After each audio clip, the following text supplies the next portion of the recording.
दृष्टि आईएएस के टुडे जी के प्रोग्राम में आपका स्वागत है। शुरुआत करते हैं पिछले अभ्यास प्रश्न से, जिसमें हमने आपसे पूछा था हाल ही में चर्चित सोयूज अंतरिक्ष यान किस अंतरिक्ष एजेंसी से संबंधित है। आपके ऑप्शन थे, ऑप्शन ए भारतीय अंतरिक्ष अनुसंधान संगठन यानी इसरो, ऑप्शन बी रूसी अंतरिक्ष agency Roscosmos, option C Japan aerospace exploration agency यानी जाक्सा, या फिर ऑप्शन डी राष्ट्रीय वैमानिकी और अंतरिक्ष प्रशासन यानी नासा। तो इस प्रश्न का सही उत्तर है विकल्प बी रूसी अंतरिक्ष एजेंसी रोसकॉस्मोस। आप में से कई व्यूअर्स ने इस प्रश्न का एकदम ठीक जवाब दिया है। चलिए अब आगे की बात को एक्सप्लेनेशन से समझते हैं।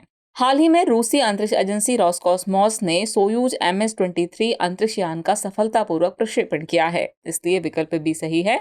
यह मिशन अंतर्राष्ट्रीय अंतरिक्ष स्टेशन यानी ISS पर फंसे 3 अंतरिक्ष यात्रियों को वापस पृथ्वी पर लाएगा। पृथ्वी पर वापस लौटने के लिए सोयूज अंतरिक्षयान में 2 रूसी और 1 अमेरिकी अंतरिक्ष यात्री सवार होंगे। सोयूज MS-23 को रूस संचालित बैकोनूर कॉस्मोड्रोम से लॉन्च किया गया था। आपको बता दें कि अंतर्राष्ट्रीय अंतरिक्ष स्टेशन यानी ISS पृथ्वी की निचली कक्षा यानी LEO में स्थित एक अंतरिक्ष स्टेशन या रहने योग्य कृत्रिम उपग्रह है।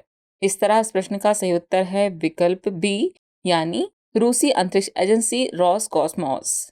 चलिए अब शुरुआत करते हैं आज के एपिसोड की। तो आज के एपिसोड का पहला प्रश्न है, अल्मा टेलीस्कोप किस देश से संबंधित है। आपके ऑप्शन है चिली, फ्रांस, भारत या फिर इटली। तो इस प्रश्न का सही उत्तर है विकल्प ए चिली।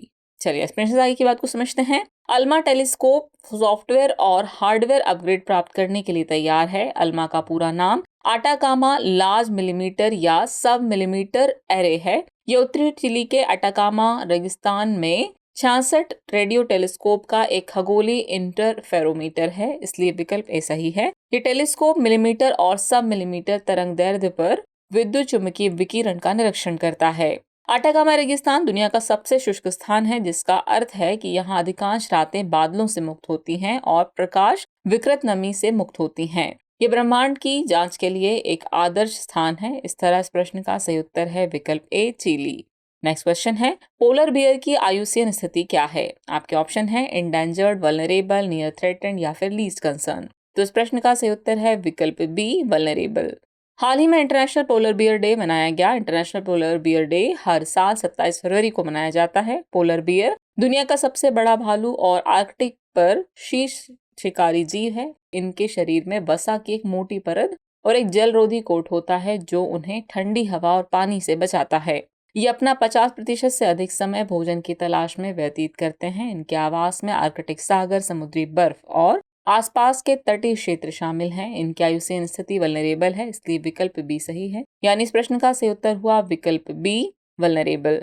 नेक्स्ट क्वेश्चन है, रक्षा क्षमताओं के संदर्भ में चर्चित कोबरा वॉरियर क्या है। आपके ऑप्शन है बहुपक्षीय वायु अभ्यास, CRPF बटालियन, नौसेना अभ्यास या फिर त्रिसेवा अभ्यास। तो इस प्रश्न का सही उत्तर है विकल्प ए बहुपक्षीय वायु अभ्यास। हाल ही में भारतीय वायुसेना यानी IAF की एक टुकड़ी कोबरा वॉरियर अभ्यास में भाग लेने के लिए जामनगर वायु स्टेशन से रवाना हुई। यह अभ्यास यूनाइटेड किंगडम के वॉडिंगटन एयर फोर्स बेस में 6 मार्च से 24 मार्च 2023 तक आयोजित होगा। आपको बता दें कि कोबरा वॉरियर एक बहुपक्षीय वायु अभ्यास है, इसलिए विकल्प ए सही है। फिनलैंड, स्वीडन, दक्षिण अफ्रीका, संयुक्त राज्य अमेरिका और सिंगापुर की वायुसेनाएं रॉयल एयरफोर्स और IAF के साथ इस अभ्यास में भाग लेंगी।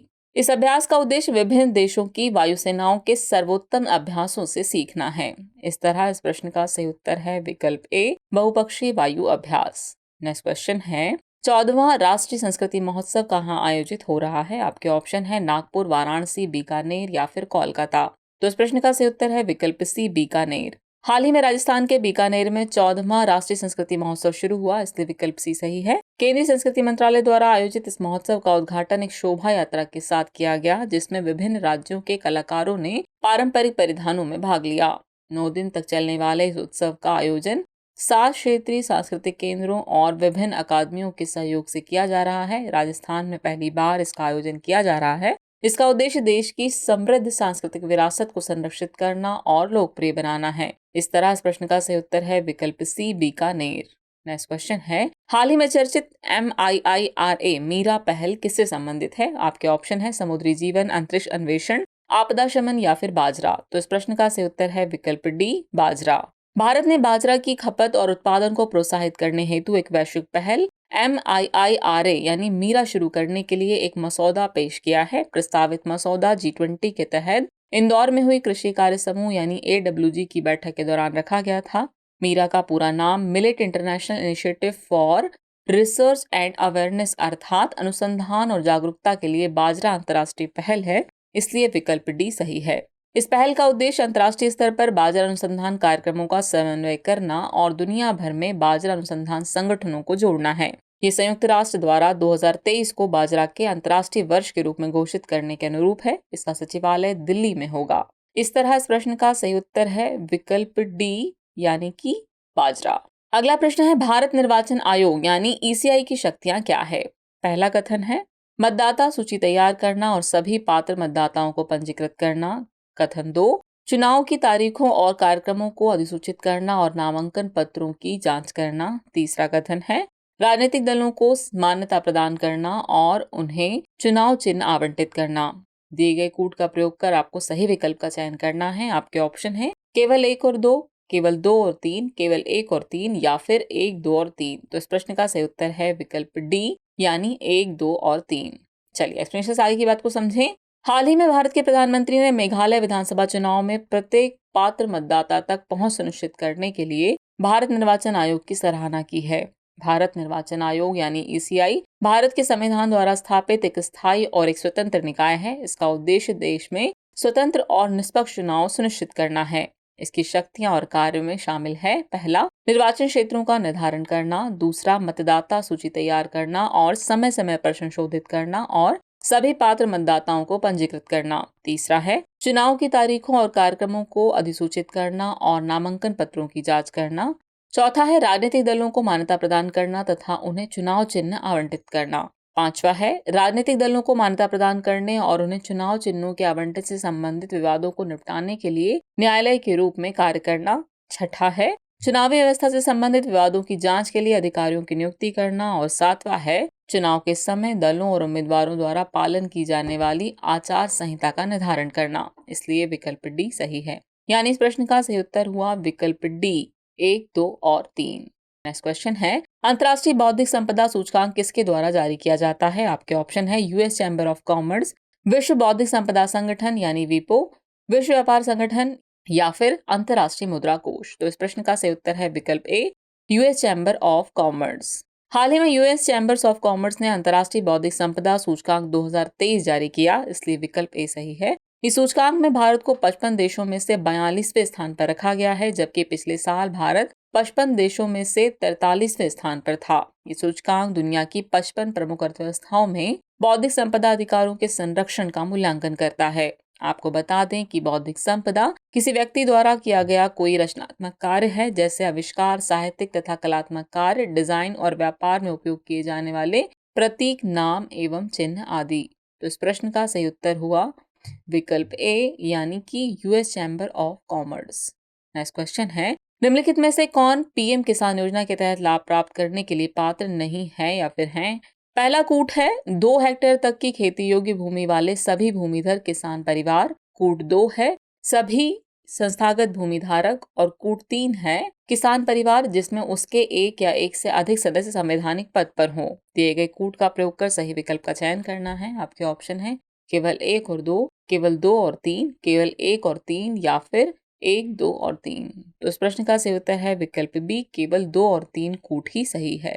चलिए एक्सप्लेनेशन देखते हैं। हाल ही में भारत के प्रधानमंत्री ने कर्नाटक के बेलगावी में PM किसान सम्मान निधि योजना की 13वीं किश्त जारी की। PM किसान का पूरा नाम PM किसान सम्मान निधि योजना है। ये भारत सरकार की एक केंद्रीय क्षेत्र की योजना है। इसका उद्देश्य सभी छोटे और सीमांत किसान परिवारों को आय सहायता प्रदान करना है। इसके तहत 3 समान किश्तों में प्रतिवर्ष 6,000 रुपए हर 4 महीने में प्रदान किए जाते हैं। 2 हेक्टेयर भूमि तक की खेती योग्य भूमि वाले सभी भूमिधर किसान परिवार योजना के तहत लाभ पाने के पात्र हैं, इसलिए कथन 1 सही नहीं है। हालांकि इस योजना का लाभ पाने के लिए कुछ लोग अपात्र भी हैं, जिनमें प्रमुख है सभी संस्थागत भूमिधारक, इसलिए कथन 2 सही है। ऐसे किसान परिवार जिसके एक या एक से अधिक सदस्य संवैधानिक या मंत्री पद पर हैं अथवा रहे हैं, इसलिए कथन 3 भी सही है। और सभी व्यक्ति जिन्होंने पिछले मूल्यांकन वर्ष में आयकर का भुगतान किया हो आदि। इस प्रकार विकल्प बी सही है। यानी इस प्रश्न का सही उत्तर हुआ विकल्प बी केवल 2 और 3 ही सही है। अगला प्रश्न है, नाइजर के संदर्भ में निम्नलिखित कथनों पर विचार कीजिए। कथन 1 है, यह एक लैंडलॉक या स्थल रुद्ध देश है। कथन 2 है, यह अफ्रीका के केवल 5 देशों के साथ अपनी सीमा साझा करता है। उपयुक्त में से कौन सा सही कथन सही है या फिर है? आपके ऑप्शन है केवल 1, केवल 2, 1 और 2 दोनों, और न तो 1 न ही 2। तो इस प्रश्न का सही उत्तर है विकल्प ए, केवल एक कथन ही सही है। नाइजर अपने 25 मिलियन लोगों का पेट भरने के लिए संघर्ष कर रहा है। हाल ही में जारी आंकड़ों के मुताबिक पर्याप्त भोजन नहीं पाने वालों की संख्या 2014 में जनसंख्या के लगभग 13% से बढ़कर 2022 में 20% हो गई है।